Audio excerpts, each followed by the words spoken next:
Maman ya viu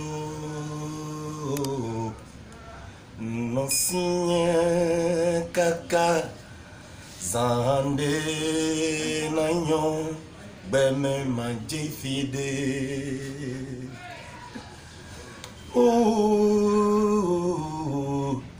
maman ya viu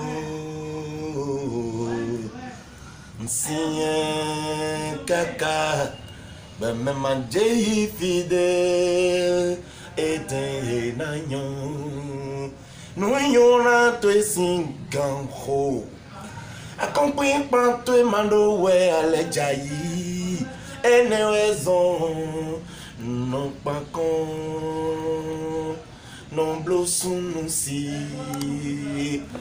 no yinho to singanho acompanhe panto mandou wezon bajaí ene tu non pacon non bolognon non si titimbe maumanda mene na meni no ufia sa me ni suna desento edo wewewe non si numbo sigigo no mau non dia lo sognando wiwa me mon frère ma sœur et Laurent ouais.